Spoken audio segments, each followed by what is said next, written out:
Coordination, ये कह दीजिए chemical coordination and integration.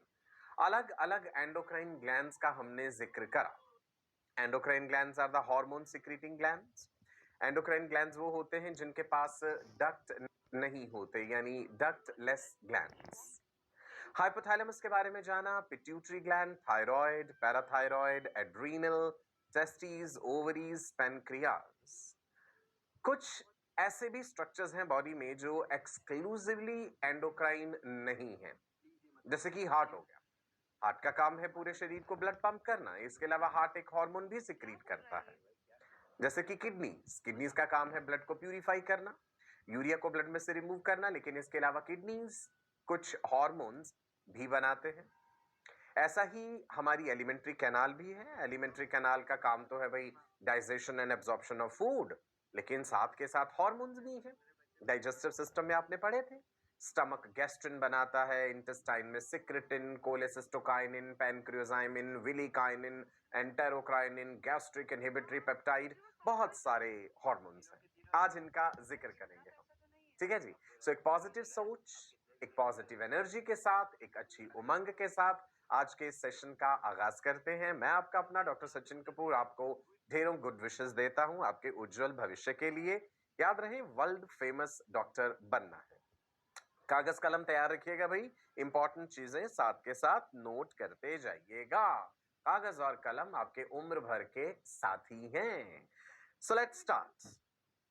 Non endocrine parts that secrete hormones, मतलब जो एक्सक्लूसिवली एंडोक्राइन स्ट्रक्चर्स नहीं है, जिसमें कि हम मुख्य रूप से डिस्कस करेंगे आपके दिल के बारे में, यानी हार्ट, देन आपकी kidneys and then gastro intestinal tracts, right जी। तीन। अच्छा एक बात और बता दूं, गैस्ट्रो इंटेस्टिनल ट्रैक्ट में ही सैलिवरी ग्लैंड्स जो होते हैं ना, हमारे 3 पेयर्स ऑफ सैलिवरी ग्लैंड्स पढ़े हैं आपने, parotid, submaxillary, submandibular and sublingual, right. Parotid glands एक हार्मोन भी सिक्रीट करते हैं, proteinaceous hormone that is called parotin. Parotin helps in the calcification of teeth. चलो यहीं लिख लेते हैं, शुरुआती इसी चीज से कर लेते हैं। Parotid salivary glands secrete parotin, a proteinaceous hormone which helps in the calcification of teeth. चलिए देखते हैं हार्ट कौन सा हार्मोन बनाता है। कंप्लीटली 4 चैम्बर्ड हार्ट होता है भाई बर्ड्स एंड मैमल्स में। 2 एट्रिया हैं, 2 वेंट्रिकल्स हैं। हार्ट की वॉल के बारे में हमने पढ़ा था, inner most endocardium, middle myocardium, outer most epicardium, है ना। मायोकार्डियम मस्कुलर लेयर है, कार्डियक मसल फाइबर्स होते हैं जिन्हें कार्डियोसाइट्स भी कहते हैं। तो एट्रिया जो होता है ना, एट्रिया के कार्डियोसाइट्स, the cardiocytes of atria, they secrete a proteinaceous hormone that is called atrial natriuretic factor, ANF। ऑरिक्यूलिन भी क्या देते हैं, एट्रियोपेप्टिन भी क्या देते हैं, मैं इसके ऑल्टरनेट नाम बता दूं, इट इज, लिखेंगे आप भी, it is also called auriculin, it is also called atriopeptin, auriculin, atriopeptin, ANF। Full form याद रखना, एट्रियल नेट्रीयूरेटिक पेप्टाइड या atrial natriuretic factor. Atrial word तो हो गया कि भाई हार्ट के एट्रिया से आ रहा है। नेट्रीयूरेटिक, नेट्रियम आपको याद है, सोडियम Na, तो सोडियम के लेवल को रेगुलेट करने में इसका कहीं रिलेशन है जो भी हम पढ़ेंगे। ये क्यों रिलीज होता है? To prevent the damage due to prolonged high blood pressure which can reduce the elasticity of the heart wall. देखिए मान लीजिए ब्लड वॉल्यूम बढ़ा, ब्लड प्रेशर बढ़ा है, ये जो इंक्रीज्ड ब्लड प्रेशर है, जब ये ब्लड हार्ट में एंटर करेगा, हार्ट की वॉल कार्डियोसाइट्स जो है वो ज्यादा स्ट्रेच होंगे ज्यादा प्रेशर के कारण, तो उन्हें पता चल जाएगा कि भाई ब्लड प्रेशर बढ़ा हुआ है। इस बढ़े हुए ब्लड प्रेशर के रिस्पॉन्स में the cardiocytes of atria they will secrete ANF, ठीक है जी। So this is a normal healthy heart.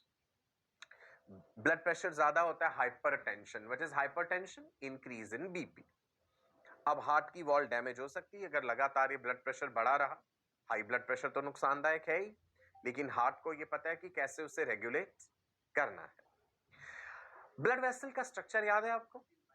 Body fluids and circulation में हमने पढ़ा था। एक ब्लड वेसल का अगर आप ट्रांसवर्स सेक्शन काटते हैं टीएस, तो उसमें अलग अलग लेयर्स याद कीजिए। सबसे अंदर ट्यूनिका इंटरना, ट्यूनिका इंटरना को ही ट्यूनिका इंटीमा भी कहते हैं, जिसमें सिंपल स्क्वामस एपिथेलियल सेल्स हैं, endothelial cells. Middle muscular layer होती है ट्यूनिका मीडिया। कौन से मसल फाइबर्स हैं? Smooth muscle fibres. आउटरमोस्ट है ट्यूनिका एक्सटर्ना। राइट जी, 3 लेयर्स होती हैं ना। अब आपके सामने ये हमने एक ब्लड वेसल का इनसाइड दिखाया। बिल्कुल सारी लेयर्स देख लीजिए। सबसे बाहर दिख रही है जी tunica externa, then there is tunica media, there is tunica intima. Tunica intima को ही ट्यूनिका इंटरना कहते हैं। ये lumen of the blood vessel है, बिल्कुल सेंटर है। This is lumen of blood vessel. अब ये जो एरोज दिखाए गए ना ऐसे, ये इंडिकेट कर रहे हैं blood pressure. What is blood pressure? Pressure exerted by blood on the wall of the blood vessel, that is blood pressure. Normal blood pressure का वैल्यू आपको पता है 120/80 mm मर्क्यूरी। 120/80 होते हैं ना। 120 is the systolic blood pressure and 80 is the diastolic blood pressure. अब मान लेते हैं कि किसी कारण से ब्लड प्रेशर हाई हुआ है, इंक्रीज इन ब्लड प्रेशर हुआ है, तो अब आप देखिए ये एरो हमने ऐसे बड़े बड़े दिखा दिए ना, तो ये इंडिकेट कर रहे हैं कि ज्यादा प्रेशर लगा रहा है blood wall of the blood vessel पे। Increase in blood pressure triggers, ये ट्रिगर कर देता है the cells of the atrial wall, atria याद रखिएगा, राइट जी, to secrete a peptide hormone. ये पेप्टाइड हार्मोन आप जानते हैं, peptide, then polypeptide and proteins. Peptide hormone called atrial natriuretic factor, ANF. So ANF is a peptide secreted by cardiyocytes of atria। मैं कार्डियोसाइट्स लिख देता हूं, कार्डियक मसल फाइबर्स हैं। Cardiocytes, cardiac muscle fibres, cardiocytes of atria ने बनाया, ventricle नहीं बनाते, atria बनाते हैं। ये एएनएफ दिखाएगा ना, येलो येलो कलर से जो बॉल सी दिखा दी, मान लीजिए ये वो हार्मोन है, कार्डियोसाइट्स ऑफ एट्रिया ने रिलीज किया। एट्रिया से वो वेंट्रिकल में पहुंचा, ब्लड में रिलीज हुआ है। Hormones are release into blood. Along with the blood, ANF is pumped from atria to ventricles। Atria से ब्लड वेंट्रिकल्स की तरफ आता है। सो आप देख लीजिए, हमने यहाँ पे दिखा दिया कि एट्रिया से वेंट्रिकल तक पहुंचा। लेफ्ट वेंट्रिकल जो है वो पूरी बॉडी को ब्लड सप्लाई करता है, ब्लड पंप करता है। From the ventricles ANF is pumped out of the heart through the aorta, dorsal aorta या systemic aorta, the largest blood vessel. Aorta carries ANF along with blood to other parts of the body। aorta largest blood vessel है, पूरे शरीर को blood supply करती है, तो यानी ये जो ANF रिलीज हुआ है ये ब्लड सर्कुलेशन के थ्रू पूरी बॉडी में चला जाएगा। अब ये देखो, हमने दिखा दिया कि ये एट्रियल नेट्रियूरेटिक फैक्टर जो है ANF दिख रहा है, ये येलो येलो कलर से जो है ये ब्लड सर्कुलेशन में आ गया। अब इसका असर क्या होना है? ब्लड वेसल की वॉल पे ये क्या असर करेगा? इसने ब्लड प्रेशर को कैसे रेगुलेट करना है, वही चीज हम समझते हैं। देखिए जी, आप देख पा रहे हैं कि ये ट्यूनिका इंटीमा लेयर को क्रॉस कर गया, मतलब समझ लीजिए कि एएनएफ एक तरह से एब्जॉर्ब हो गया ब्लड वेसल की वॉल में। ट्यूनिका इंटीमा को पार करता हुआ ये ट्यूनिका मीडिया तक पहुंचेगा। Tunica media is the middle muscular layer of the blood vessel wall. See, ANF का एब्जॉर्प्शन हो गया है यहां पे, ये मैंने सर्कल कर दिया ना, कहां पे एब्जॉर्ब हुआ है? ये ट्यूनिका मीडिया में। ट्यूनिका मीडिया में कैसे मसल्स हैं? Smooth muscle fibres. तो अब ये इन स्मूथ मसल फाइबर्स के ऊपर अपना असर दिखाएगा। इसका असर क्या है, इसका इफेक्ट क्या है? ANF is a vasodilator, blood vessel को डायलेट कर देता है, फैला देता है, which dilates or expands the blood vessel। Blood में आया, ट्यूनिका इंटीमा के जरिए क्रॉस करके ट्यूनिका इंटीमा को ये ट्यूनिका मीडिया तक पहुंचा, मसल्स को इसने रिलैक्स कर दिया तो ब्लड वेसल फैल गई। अब जब ब्लड वेसल फैल गई है यानी उसका वॉल्यूम बढ़ गया है, तो उसके अंदर प्रेशर कम हो जाएगा। जब किसी चीज का वॉल्यूम बढ़ जाता है तो उसके अंदर प्रेजेंट जो भी फ्लूइड है, ये गैस है, व्हाटएवर, इन जनरल आप जानते हैं प्रेशर कम हो जाएगा, और यही इसका मकसद था।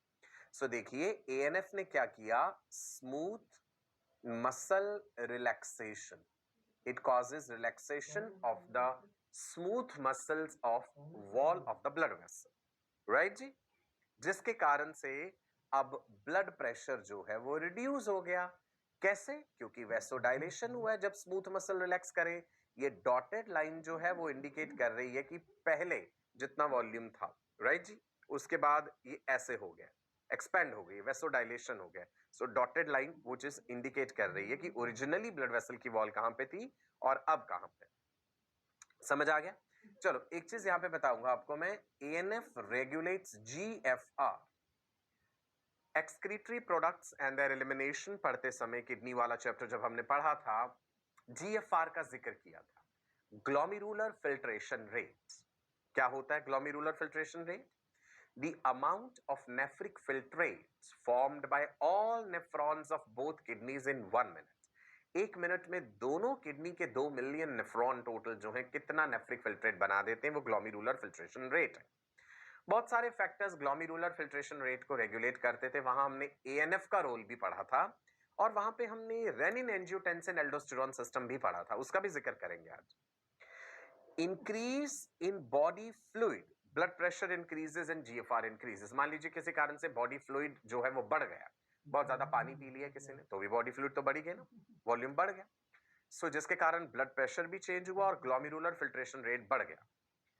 अब जब ऐसा हुआ है कि ब्लड प्रेशर बढ़ा है तो ब्लड फ्लो करता हुआ हार्ट के थ्रू पहुंचा, जब कार्डियोसाइट्स ऑफ एट्रिया को पता चल गया, उन्होंने एएनएफ रिलीज करा, एट्रियल नाइट्रियूरेटिक फैक्टर, जिसने ब्लड वेसल्स का वैसोडाइलेशन करा और ब्लड प्रेशर डिक्रीज हुआ और जिसके कारण जीएफआर डिक्रीज हुआ। तो एक ऑटो रेगुलेटरी मैकेनिज्म बॉडी में ऑपरेट करा। बड़ी हुई चीज को कैसे कम करना है, नॉर्मलाइज करना है लेवल को, ये मैकेनिज्म हार्ट, ब्लड वेसल्स और किडनी के थ्रू ऑपरेट कर रहा है। That means kidneys also play an important role in regulating your blood pressure। Kidneys का काम केवल ब्लड को फिल्टर करके यूरिया को यूरिन की फॉर्म में बाहर निकालना ही नहीं है, किडनी के और भी इंपॉर्टेंट काम है, राइट, जिसमें से ब्लड प्रेशर रेगुलेशन एक इंपॉर्टेंट फंक्शन है। क्लियर है जी?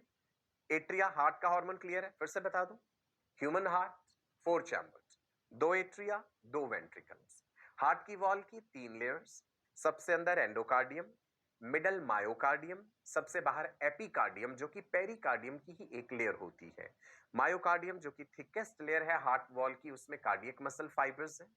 कार्डियक मसल फाइबर्स या cardiocytes of atria, they secrete a peptide hormone that is ANF, atrial natriuretic factor, जिसे ऑरिक्यूलिन या एट्रियोपेप्टिन भी कहते हैं। ये कब रिलीज होगा? जब ब्लड प्रेशर बढ़ा होगा। बढ़े हुए ब्लड प्रेशर वाला ब्लड जब हार्ट में पहुंचा तो कार्डियोसाइट्स ऑफ एट्रिया ज्यादा स्ट्रेच हुए, उन्हें पता चल गया, उन्होंने हार्मोन रिलीज करा, पूरी बॉडी में हार्मोन सर्कुलेट करा, ब्लड वेसल को उसने डायलेट कर दिया, वैसोडाइलेशन कर दिया, राइट जी। चलिए, किडनी कौन से हार्मोन बनाती है, जिक्र करते हैं इसका। कितना खूबसूरत सा सीन है इस समय जो आप स्क्रीन पे देख पा रहे हैं। आपका भी कभी मन करता होगा कि कभी वही हिली एरियाज में माउंटेन्स पे ट्रैकिंग के लिए जाएं। आपने ये बात सुनी होगी कि जब आप बहुत ऊंचाई पे जाते हैं, वहां पे हाई ऑल्टीट्यूड पे जाके ऑक्सीजन की कमी होने लगती है, जिसके कारण इंसान का सांस फूलने लगता है, नोजिया फीलिंग, चक्कर आना, अनकॉन्शियसनेस भी हो सकती है, घबराहट, धुंधलापन, क्लैरिटी ऑफ विजन नहीं रहता। ऑक्सीजन कम हो जाने से ये लक्षण आने लगते हैं। लेकिन हमारे शरीर के पास ये मैकेनिज्म है कि जब हम हाई ऑल्टीट्यूड पे जाते हैं, एक फिजियोलॉजिकल एक्लिमेटाइजेशन होता है कि शरीर ये जानता है कि आरबीसीज की संख्या बढ़ा देनी। आरबीसीज के अंदर हीमोग्लोबिन है, आरबीसीज ऑक्सीजन कैरी करते हैं। तो अगर वातावरण में ऑक्सीजन कम हुई है, वो कम ऑक्सीजन आपके फेफड़ों तक, लंग्स तक पहुंची है, तो शरीर ये जानता है कि आरबीसी काउंट बढ़ा दिया जाए। बोन मैरो में बनते हैं RBCs, erythropoiesis occurs in bone marrow. तो अगर बोन मैरो में आरबीसी प्रोडक्शन बढ़ा दिया जाएगा तो ऑक्सीजन की कमी वाली बात को कंपेंसेट किया जा सकता है, राइट।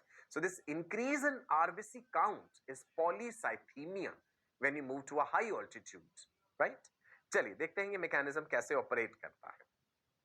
ब्लड वेसल आपके सामने है, नॉर्मल ऑक्सीजन लेवल और आपको आरबीसीज नजर आ रहे हैं। ये देखो जो गोले गोले से हमने दिखाए ना, these are your red blood corpuscles which contain hemoglobin which combines with oxygen to form oxyhemoglobin। ये है जी एक नॉर्मल ऑक्सीजन लेवल दिखाया गया, O2 का लेवल दिखाया गया, ये इस तरीके से इंडिकेट करा हमने लो ऑल्टीट्यूड पे, मान लो सी लेवल पे है सपोज हम, है ना, नॉर्मल ऑक्सीजन लेवल है। अब हम चले गए भाई हाई ऑल्टीट्यूड पे, up till 3000 meters above the sea level, लगभग 10,000 फुट लगा लीजिए, there is safe zone of ascent. जब आप उससे भी ज्यादा ऊपर जाते हैं ना, then partial pressure of the oxygen in the atmosphere starts declining. हवा में ऑक्सीजन कम होगी तो आपके फेफड़ों तक भी कम पहुंचेगी, राइट। सो हाई ऑल्टीट्यूड पे ऑक्सीजन लेवल हो गया रिड्यूस। अब शरीर क्या करेगा भाई? Reduced oxygen delivery is sensed by your JG cells, juxtaglomerular cells. Alveoli में जो हवा पहुंची उसमें ऑक्सीजन कम है, जो ब्लड एल्वियोलाई के पास आया जिसने ऑक्सीजनेट होना था वो भी पूरी तरह से ऑक्सीजनेट नहीं हो पाया। ऑक्सीजनेटेड ब्लड जब आगे बढ़ा जिसमें उतनी सफिशिएंट ऑक्सीजन नहीं है, वो पूरे शरीर में जाएगा, पूरी बॉडी में सर्कुलेट करेगा, किडनीज तक भी पहुंचेगा। किडनीज में जब वो ब्लड पहुंचा तो आपको याद होगा हमने जेजी सेल्स पढ़े थे, जक्स्टाग्लोमेरुलर अपैरेटस पढ़ा था हमने नेफ्रॉन के स्ट्रक्चर में, उन्हीं की बात पता चल जाएगी कि ऑक्सीजन का लेवल कम है। चलो एक बार देख लेते हैं ये जक्स्टाग्लोमेरुलर अपैरेटस क्या था। नेफ्रॉन का स्ट्रक्चर याद कीजिए, बोमेन्स कैप्सूल के अंदर कैपिलरीज का गुच्छा जिसे ग्लोमेरुलस कहते हैं। अफरेंट आर्टेरियोल होता है जो ब्लड लेके आता है, इफरेंट आर्टेरियोल ब्लड वहां से ले जाता है। ये देखिए जो ब्लड लेके आया that is afferent arteriole, late me write here, afferent afferent arteriole blood लेके आ रहा है, इफरेंट आर्टेरियोल ब्लड ले जा रहा है।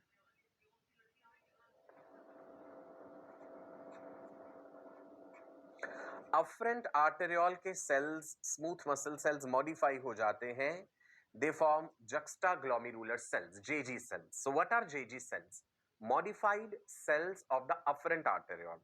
तो इनके अंदर ब्लड फ्लो कर रहा है, ब्लड में एक सर्टेन ऑक्सीजन कंटेंट है, कम हुआ ऑक्सीजन कंटेंट, जेजी सेल्स को पता चला तो जेजी सेल्स ने कहा ठीक है भाई हम एक हार्मोन बनाते हैं। ये रहे juxtaglomerular सेल्स, इन्होंने एक हार्मोन बनाया जिसका नाम है इराइथ्रोपोएटिन। इसको रीनल इराइथ्रोपोएटिक फैक्टर भी कहते हैं, REF, रीनल इराइथ्रोपोएटिक फैक्टर। रीनल मतलब kidney,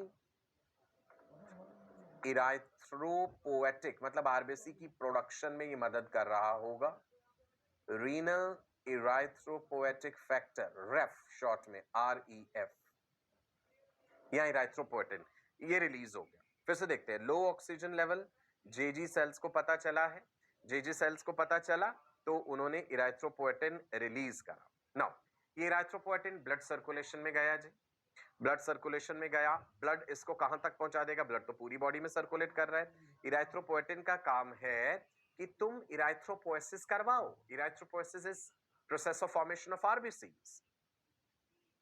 It is a hormone, erythropoietin, that stimulates erythropoiesis, RBC बनने की प्रक्रिया, process of formation of RBCs.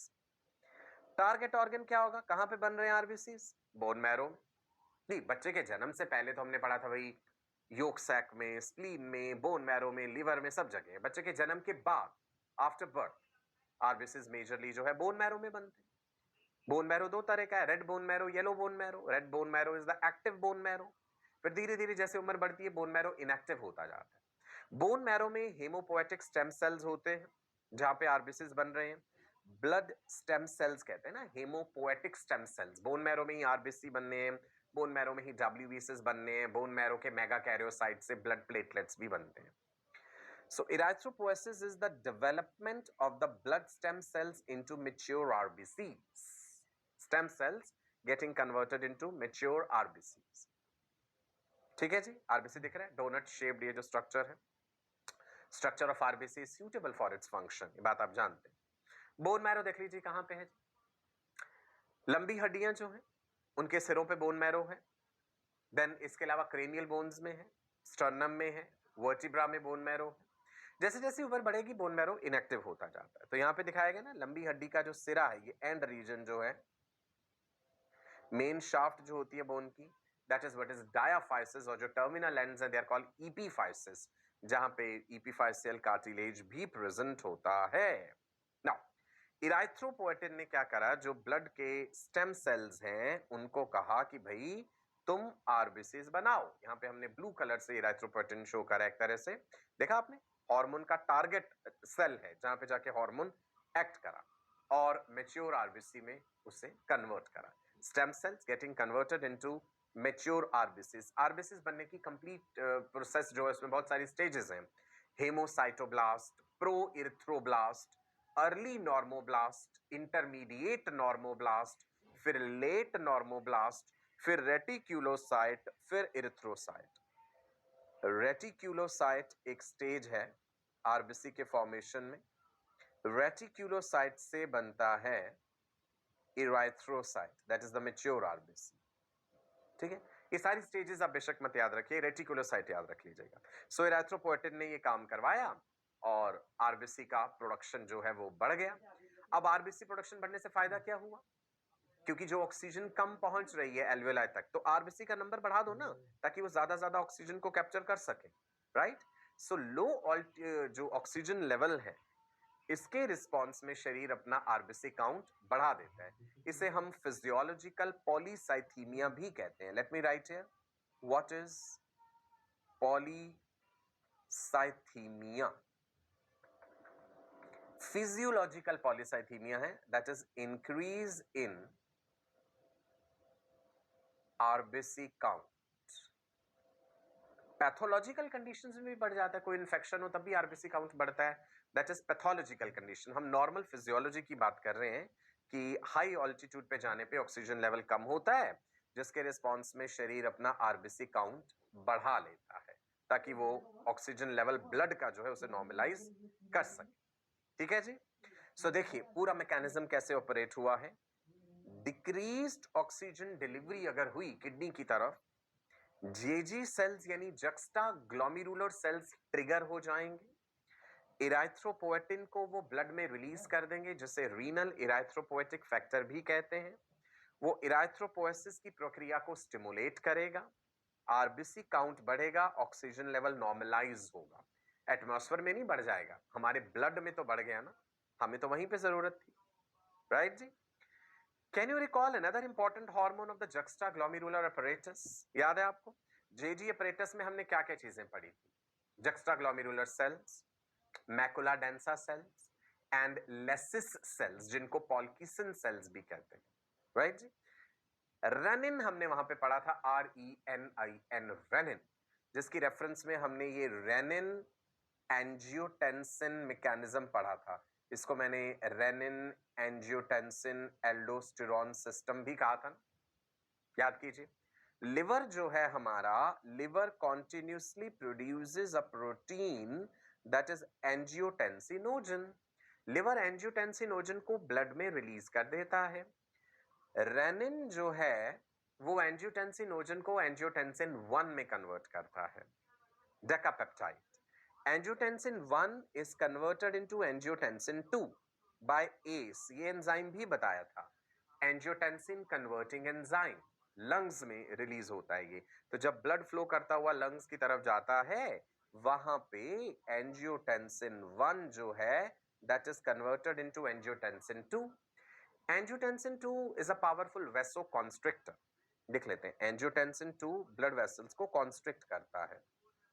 Physiology में बहुत सारे कंसेप्ट्स इंटर रिलेटेड होते हैं। अब आप खुद ही देख लीजिए, एंडोक्राइन सिस्टम जब हम पढ़ रहे हैं तो कितनी जगह के अलग अलग कंसेप्ट्स रिलेट हो रहे हैं इसमें आके।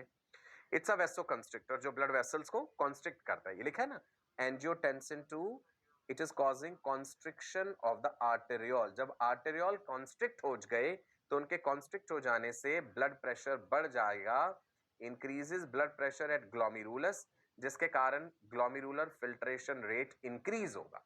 तो यानी ये कर क्या रहा था रेनिन एंजियोटेंसिन एल्डोस्टेरोन सिस्टम, कि जब कभी ग्लोमेरुलर फिल्ट्रेशन रेट कम होता है, decrease in GFR, decrease in GFR हुआ तो मैकुला डेंसा सेल्स जो हैं डीसीटी के, नेफ्रॉन का डीसीटी याद है, डिस्टल कॉन्वोल्यूटेड ट्यूब्यूल, डीसीटी के सेल्स मॉडिफाई हो जाते हैं macula densa, they are chemoreceptors. Sodium level कम हुआ तो ये डिटेक्ट कर लेते हैं, राइट जी। ये फिर मैसेज दे देते हैं juxtaglomerular cells of afferent arteriole को कि भैया तुम रेनिन रिलीज करो। Renin is then causing conversion of angiotensinogen into angiotensin 1, जो कि angiotensin 2 में कन्वर्ट हो रहा है, जिसके कारण वैसोकंस्ट्रिक्शन हुआ. बिकॉज देखो हुआ क्या है कि सोडियम लेवल जब कम हुआ, fall in sodium level, this is detected by macula densa cells. Why? Because macula densa cells are chemoreceptors. Macula densa cells are chemoreceptors. ये सोडियम का कम होना डिटेक्ट कर लेते हैं. सोडियम कम हुआ जिसके कारण फिर ब्लड प्रेशर भी कम होगा, राइट? और जो बीपी कम होता है, the fall in BP that is detected by juxtaglomerular cells. Sodium का कम होना डिटेक्ट करा मैकुला डेंसा ने, वो कीमोरिसेप्टर्स हैं. बीपी का कम होना डिटेक्ट करा जेजी सेल्स ने, जक्स्टाग्लोमेरुलर सेल्स ने. They are baroreceptors. ठीक है जी. और इन्होंने रिलीज करा है रेनिन, RENIN. एक और रेनिन होता है, स्टमक में पड़ा था RENNIN वाला रेनिन, वो मिल्क प्रोटीन कैसीन की डाइजेशन में इन्वॉल्व है. तो मैकुला डेंसा सेल्स ने भी, कीमोरिसेप्टर्स ने भी ये बात जब डिटेक्ट करी कि सोडियम कम हुआ है, इन्होंने भी मैसेज जेजी सेल्स को ही देना था. और जेजी सेल्स ने खुद भी डिटेक्ट कर लिया कि बीपी कम हुआ है, सोडियम कम होने से बीपी कम हो जाएगा. तो रेनिन रिलीज हुआ और रेनिन ने ये सारा मैकेनिज्म करवाया. एंजियोटेंसिनोजन जो कि लिवर ने बनाया था, उसे angiotensin 1. Angiotensin 1 is converted into angiotensin 2, which is a vasoconstrictor. जब ब्लड वेसल कंस्ट्रिक्ट हुई तो ब्लड प्रेशर बढ़ जाएगा. ठीक है. सो ये चीजें नॉर्मलाइज हो जाएंगी. GFR also increases. So this is again another auto regulatory mechanism. Kidney के हार्मोन्स का जिक्र कर रहे हैं जिसमें हमने इराइथ्रोपोएटिन एंड रेनिन के बारे में जाना. राइट जी. याद रहेंगी चीजें दोनों. हार्ट का हार्मोन पढ़ा हमने, कौन सा? Atrial natriuretic factor. Atrial natriuretic peptide भी कह देते हैं, ऑरिक्यूलिन भी कह देते हैं, एट्रियोपेप्टिन भी कह देते हैं, राइट? और दूसरा हमने किडनी के बारे में जाना, इराइथ्रोपोएटिन, जिसे रीनल इराइथ्रोपोएटिक फैक्टर कहते हैं, या सिंपली हम उसे इराइथ्रोपोएटिन भी बोल देते हैं. चलिए आगे बढ़ते हैं. Hormones of the gastro intestinal tract, GI tract. GI tract जो है, it is also called DES. ये बात मैंने आपको पहले भी बताई थी. DES stands for diffused endocrine system. It is diffused endocrine system of body. Why we call it diffused endocrine system? Because इसके हार्मोन सिक्रीट करने वाले जो सेल्स हैं, those cells are called enterochromaffin cells. Chromium के salts के साथ stain होते हैं. Enterochromaffin cells, the hormone secreting enterochromaffin cells, या एंटेरो एंडोक्राइन सेल्स भी कहते हैं, they are dispersed throughout the system. पूरी एलिमेंट्री कैनाल में ये सेल्स फैले हुए हैं. Their surgical removal is not possible. इसीलिए हम डिफ्यूज्ड एंडोक्राइन सिस्टम कह देते हैं. और ये अलग अलग तरह के हार्मोन्स बना रहे हैं. स्टमक में हमने गैस्ट्रिन पढ़ा था, इंटेस्टाइन में सिक्रेटिन, कोलेसिस्टोकाइनिन, पैनक्रियोजाइमिन, GIP यानी गैस्ट्रिक इनहिबिटरी पेप्टाइड. इसके अलावा और भी होते हैं. एंटेरोक्राइनिन होता है, विलिकाइनिन होता है. चलिए याद करके देखिए, हमने गैस्ट्रिन के बारे में पढ़ा था. Gastrin is secreted by G cells of pyloric glands of stomach. Stomach में हमने cardiac glands, fundic glands, pyloric glands पढ़े थे ना. Cardiac, fundic, pyloric. सो पाइलोरिक ग्लैंड्स के जो G सेल्स हैं, they are producing gastrin. Gastrin stimulate secretion of gastric juice, जिसमें hydrochloric acid भी प्रेजेंट है. सिक्रेटिन इंटेस्टाइन बनाती है. Secretin causes secretion of water and bicarbonate ions in the pancreatic juice. Secretin stimulates secretion of pancreatic juice, which is rich in bicarbonate ions. Right? Cholecystokinin, इसको short में CCKPZ भी कह देते हैं. Full form है cholecystokinin पैनक्रियोजाइमिन. दो काम करते हैं. It causes contraction of gallbladder and release of bile juice, and it causes secretion of pancreatic juice which is rich in enzymes. यानी pancreatic juice rich in bicarbonate ions, उसके लिए secretin. Pancreatic juice which is rich in enzymes, उसके लिए CCKPZ. पहले ऐसा माना जाता था कि कोलेसिस्टोकाइनिन एंड पैनक्रियोजाइमिन दो अलग हार्मोन्स हैं, बट अब हमें पता है कि ये दोनों एक ही हार्मोन है, राइट जी। Next is GIP, gastric inhibitory peptide. नाम से अंदाजा लग रहा है, it inhibits the secretion of gastric juice and it also stimulates the secretion of insulin. इसको जो है इंसुलिनोट्रोपिक पेप्टाइड की तरह जो है वो माना जाता है। It is regulating the level of glucose, gastric inhibitory peptide, right. चलिए आगे बढ़े। नाउ गैस्ट्रिक, याद कीजिए कि स्टमक में जो है जी सेल्स होते हैं। स्टमक का पीएच कैसा है? एसिडिक। क्यों? हाइड्रोक्लोरिक एसिड के कारण। एसिडिक पीएच चाहिए पेप्सिनोजन को पेप्सिन में कन्वर्ट करने के लिए। स्लाइटली बेसिक अगर हुआ पीएच स्टमक में, that triggers the G cells of the stomach and the gastrin is released, that stimulates parietal cells to secrete HCl। Gastrin hormone secrete कौन कर रहे हैं? It is secreted by G cells of pyloric glands of stomach. G cells of pyloric glands of stomach, they secrete gastrin, which stimulates secretion of gastric juice. Gastric juice has hydrochloric acid. Hydrochloric acid के कारण pH जो है वो acidic है, and stomach mainly designed है protein digestion के लिए, pepsinogen को पेप्सिन में कन्वर्ट कर देता है HCl, right. Now influx of gastric acid यानी एसिडिक पीएच हो गया इंटेस्टाइन में। जो गैस्ट्रिक जूस है स्टमक में जब बोलस पहुंचता है, आपको याद है chewed food plus saliva is bolus, bolus plus the acidic contents of stomach, उस चीज को क्या बोल देते हैं? कायम। Bolus plus acidic contents of stomach is what is कायम। फिर ये कायम कहां पहुंचता है? इंटेस्टाइन में पहुंचता है। स्टमक में कायम है जो कि एसिडिक है, अब ये इंटेस्टाइन में पहुंचेगा, वहां पे बाइकार्बोनेट आयंस भी आएंगे। इंटेस्टिनल जूस में भी बाइकार्बोनेट आयंस हैं और इवन पैनक्रियाटिक जूस में। तो इनफ्लक्स ऑफ गैस्ट्रिक एसिड हुआ, पीएच इंटेस्टाइन में चेंज हुआ, that triggers the S cells of the duodenum, duodenum the first part of the intestine, और वो सिक्रेटिन रिलीज कर देती है, secretin hormone. In fact secretin is the first discovered hormone by Bayliss and Starling from the calf stomach. Secretin release हुआ और वो stimulate करेगा secretion of water and bicarbonate ions in the pancreatic juice, और उसके कारण पीएच बेसिक हो गया।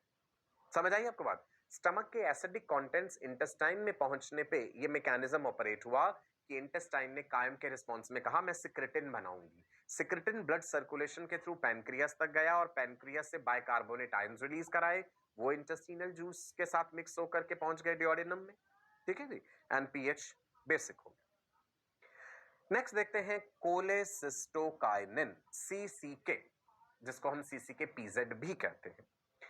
Entry of food at the small intestine triggers duodenum and that releases CCK.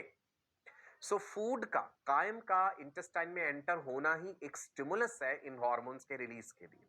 CCK PZ release हुआ, that stimulate secretion of pancreas, liver, gall bladder. CCK का काम है it causes contraction of gall bladder to release bile juice. CCK का दूसरा काम है it causes secretion of pancreatic juice which is rich in enzymes. तो वो जो जूस है वो पहुंच गए, बाइल जूस और पैनक्रियाटिक जूस पहुंच गया कहां पे? इंटेस्टाइन में, और डाइजेशन में मदद करेगा। Bile juice does not contain any digestive enzyme, it has bile salts, bile pigments. Gastric inhibitory peptide GIP, एंटेरोगेस्ट्रॉन भी इसे कह देते थे। Entry of glucose at small intestine triggers the cells of intestinal lining. GIP release हुआ, it stimulate secretion of insulin from pancreas, जिसके कारण glucose का absorption हुआ। पहले माना जाता था कि ये GIP जो है गैस्ट्रिक इनहिबिटरी पेप्टाइड सिर्फ स्टमक की सिक्रीशंस को इनहिबिट करता है, एंटेरोगेस्ट्रॉन है, it inhibits secretion of gastric juice, but now we know that it has a role in regulating the level of glucose. Glucose dependent insulinotropic peptide भी कहते हैं इसे, GIP full form glucose dependent insulinotropic peptides, right. चलिए आगे बढ़े। Clear हो गया इतना? इज इट क्लियर अभी तक जितना बताया मैंने? Hormones of the heart, hormones of the kidney, and hormones of your GI tracts. Let's classify hormones. कितने अलग अलग तरह के hormones होते हैं? केमिकल नेचर का अगर हम जिक्र करें, वैसे हम जब पढ़ा था हमने एंडोक्राइन ग्लैंड्स, मैंने तब भी बताए थे पेप्टाइड हार्मोन्स हैं, कुछ अमीनो एसिड्स के डेरिवेटिव हैं, कुछ स्टेरॉइड्स हैं, कैटेकोलामीन्स हैं। सो एक बार क्लासिफाई कर लेते हैं इनको। पेप्टाइड, पॉलीपेप्टाइड एंड प्रोटीन, ये एक कैटेगरी हमने ले लिया, ठीक है जी। Peptide, polypeptide and protein. Second category ले ली हमने स्टेरॉइड्स। स्टेरॉइड्स जो है वो कोलेस्टेरॉल से बनते हैं। थर्ड कैटेगरी हमने ले ली आयोडोथायरोनीन्स, नाम से अंदाजा लग रहा है, iodine, thyroxine, thyroid gland, T3 T4 हो गए। Amino acid derivatives, right. चलिए देखते हैं अब पेप्टाइड, पॉलीपेप्टाइड एंड प्रोटीन्स में क्या आ जाएंगे। पिट्यूटरी के जितने भी हार्मोन्स हैं ना, याद रखना, they are proteinaceous. GH, LH, FSH, TSH, ACTH, prolactin, proteinaceous है। Pituitary does not produce any steroids. Insulin, glucagon, pituitary hormones, hypothalamic neurohormones, ये सब इस कैटेगरी में आ जाते हैं। सेकेंड कैटेगरी आ जाती है स्टेरॉइड्स। स्टेरॉइड्स आप याद कीजिए कहां कहां पढ़े थे? टेस्टिस, ओवरीज, प्लेसेंटा, और इसके अलावा एड्रीनल कॉर्टेक्स भी स्टेरॉइड बनाती है। स्टेरॉइड्स के लिए प्रिकर्सर क्या है? किस चीज से स्टेरॉइड्स बनते हैं? कोलेस्टेरॉल से। कोलेस्टेरॉल हमारी डाइट में भी है, कोलेस्टेरॉल लिवर में भी बनता है। एक हेल्दी लेवल ऑफ कोलेस्ट्रॉल होना चाहिए शरीर में स्टेरॉइड्स बनने के लिए। स्टेरॉइड्स का एग्जांपल हो गया टेस्टिस और ओवरी के जो सेक्स हार्मोन्स हैं, टेस्टोस्टेरोन, डाइहाइड्रोटेस्टोस्टेरोन, एंड्रोस्टेनिडायोन। ओवरऑल जो कैटेगरी ऐसे एंड्रोजन बोल देते हैं ना, टेस्टिस के जो स्टेरॉइड्स है, इवन एड्रीनल से भी आते हैं androgens, the male sex hormones. ऐसे फीमेल सेक्स हार्मोन्स के लिए हम ईस्ट्रोजन्स कह देते हैं, विच इज अ कैटेगरी जिसमें ईस्ट्रोन, ईस्ट्रायोल, ईस्ट्राडायोल आ जाता है। इसके अलावा एक और कैटेगरी है फीमेल में ही सेक्स हार्मोन्स में, progestins, progesterone, 17 alpha hydroxy progesterone. Progesterone बताया था most important pregnancy maintaining hormone, ये रहा प्रोजेस्टेरॉन। एड्रीनल कॉर्टेक्स में ग्लूकोकॉर्टिकॉइड्स, मिनरलोकॉर्टिकॉइड्स। ग्लूकोकॉर्टिकॉइड्स में याद है कौन सा बताया था? कॉर्टिसोल। मिनरलोकॉर्टिकॉइड्स में क्या था जो मिनरल्स का लेवल रेगुलेट करता था? Aldosterone, salt retaining hormone. ठीक है, तो ये सभी स्टेरॉइड्स। नेक्स्ट कैटेगरी देखते हैं जी, आयोडोथायरोनीन्स। याद कीजिए थायराइड ग्लैंड के hormones, T3 T4। Amino acid कौन सा था जिससे ये बनते? टायरोसिन से। T3 से क्या बना है? T3 का फुल फॉर्म क्या है? Triiodothyronine. And what is T4? Tetraiodothyronine. This tetraiodothyronine, this is also called thyroxine. T3 and T4 are similar in action, ये हम पढ़ चुके हैं। Basal metabolic rate, physical and mental growth, ये सब चीजें रेगुलेट करते हैं। आयोडोथायरोनिन हो गए। Amino acid derivatives, epinephrine, norepinephrine. Epinephrine का ही दूसरा नाम एड्रीनलिन। कौन से अमीनो एसिड से बने थे? टायरोसिन से। Tyrosine is converted into DOPA, dihydroxyphenylalanine. DOPA is converted into dopamine, dihydroxyphenylethanolamine, which is converted into noradrenaline. Norepinephrine भी कहते हैं।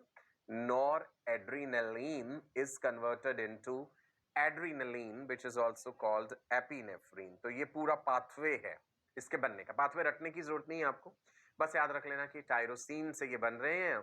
डोपामीन भी एक इंटरमीडिएट प्रोडक्ट है, न्यूरोट्रांसमीटर है, जो इनके सिंथेसिस के टाइम पे बनता है। इनको कैटेकोलामीन्स भी कह देते हैं। They have catechol ring, so we call them as catecholamines also. Clear है इतना? केमिकल नेचर के हिसाब से proteins, peptides, polypeptides, steroids, amino acid derivatives, iodothyronines. Now let's see on the basis of solubility कि भाई वाटर soluble हैं या lipid soluble हैं। दो इंपॉर्टेंट कैटेगरीज हो जाती हैं हॉर्मोन्स की, they can be lipid soluble, they can be water soluble. इसी के आधार पे हम फिर उनका मैकेनिज्म ऑफ एक्शन भी पढ़ेंगे कि वाटर सॉल्युबल हार्मोन्स कैसे एक्ट करते हैं सेल पे, लिपिड सॉल्युबल हार्मोन्स कैसे करते हैं। लिपिड सॉल्युबल में there are steroids and iodothyronines, मतलब thyroid hormones. So steroid hormones and thyroid hormones, they have similar mechanism of action. जब एक सेल पे हार्मोन ने एक्ट करना है, suppose this is a cell, this is the nucleus of the cell, this hormone is steroid hormone. एक कोई hormone ले लिया मैंने यहाँ पे, ये डॉट बना दिया steroid. Steroids directly cross the plasma membrane of the target cell. मान लीजिए ये है plasma membrane of target cell, this is a target cell. Hormone ने इस पे एक्ट करना है, ब्लड सर्कुलेशन के थ्रू हार्मोन यहां पे पहुंच गया। Steroid hormones and thyroid hormones, they have similar mechanism of action. इनको रिसेप्टर्स नहीं चाहिए प्लाज्मा मेम्ब्रेन पे, बिकॉज हमने कहा ना ये लिपिड सॉल्युबल है and plasma membrane is bilayer of lipids only, तो ये क्रॉस कर जाते हैं डायरेक्टली प्लाज्मा मेम्ब्रेन को। इनके रिसेप्टर्स जाके प्रेजेंट होते हैं साइटोप्लाज्म में, वहां पे हार्मोन रिसेप्टर कॉम्प्लेक्स बनते हैं, या फिर न्यूक्लियस में प्रेजेंट होते हैं। हार्मोन रिसेप्टर कॉम्प्लेक्स बन के फिर वो डीएनए के एक पर्टिकुलर सेगमेंट के साथ बाइंड करता है हार्मोन रिस्पॉन्स एलिमेंट के साथ, वो हम पढ़ेंगे आगे मैकेनिज्म ऑफ हार्मोन एक्शन। फिलहाल आप इतना जानिए, लिपिड सॉल्युबल हार्मोन्स में स्टेरॉइड्स हैं एंड थायराइड हार्मोन्स हैं। तो steroid hormones and thyroid hormones, they have similar mechanism of action. ध्यान रखना, ये इंपॉर्टेंट है। These have similar mechanism of action. They do not require receptors on the cell membrane. They directly cross the cell membrane. Next category जो है, that is water soluble hormones. Peptides, polypeptides, proteins, amino acid derivatives. यानी in general हम कह देंगे proteinaceous hormones and catecholamines. They have same mechanism of action. इनको cell की membrane पर ही रिसेप्टर चाहिए, ये directly plasma membrane of the target cell cross नहीं करते हैं। मान लीजिए ये है टारगेट सेल, ये है टारगेट सेल का न्यूक्लियस, ये है प्रोटीनेशियस हार्मोन, या जैसे कैटेकोलामीन भी कह दीजिए, प्रोटीन हो कैटेकोलामीन हो, ये यहीं पे रिसेप्टर चाहिए, इसको रिसेप्टर यहां पे चाहिए। ठीक है, late me write here, these require receptors on sale membrane. ये रिसेप्टर के साथ बाइंड करेंगे, सेकंड मैसेंजर एक्टिवेट होगा, लंबा चौड़ा पाथवे एक, वो हम देखेंगे आगे कि किस प्रकार से ये अपने रिसेप्टर से बाइंड करते हैं, आगे क्या मैकेनिज्म इनिशिएट होता है, फिर सेलुलर रिस्पॉन्स कैसे आता है। सो दो ब्रॉड कैटेगरीज हमने सॉल्युबिलिटी के आधार पे देख ली, स्टेरॉइड्स जो हैं एंड वाटर सॉल्युबल हार्मोन्स जो हैं, एक लिपिड सॉल्युबल, एक वाटर सॉल्युबल। चल, सो आज के इस सेशन में इतना। एंडोक्राइन ग्लैंड्स के बारे में हम जान चुके हैं, हार्मोन्स का क्लासिफिकेशन हम देख चुके हैं, मैकेनिज्म ऑफ हार्मोन एक्शन भी अभी हमने देखना है। सो आपने जो नोट्स बनाए हैं साथ साथ उन्हें रिवाइज जरूर कीजिएगा। सिलेबस बिल्कुल खत्म होने पर है, धीरे धीरे हम क्लास 12th के सिलेबस की तरफ बढ़ जाएंगे। इसका मतलब ये नहीं कि क्लास 11th की चीजें भूल जाना है हमें, नहीं, उनको भी रिवाइज करते रहना है, क्वेश्चंस प्रैक्टिस करते रहना है, मेंटर्स के कांस्टेंट टच में रहना है। एक लंबी तपस्या है, अभी अभी देयर कहते हैं ना, there are miles to go, है ना। सपने साकार करने के लिए मेहनत तो करनी पड़ेगी और एकदम खामोशी से करनी पड़ेगी। चल, तब तक के लिए मैं आपका अपना डॉक्टर सचिन कपूर आपसे विदा लेता हूं। अगले सेशन में फिर से मिलेंगे, और एनर्जी के साथ और जील के साथ और इस हिम्मत के साथ कि हमें वर्ल्ड फेमस डॉक्टर बनना है। ऑल द बेस्ट, नमस्कार, bye bye, God bless you all.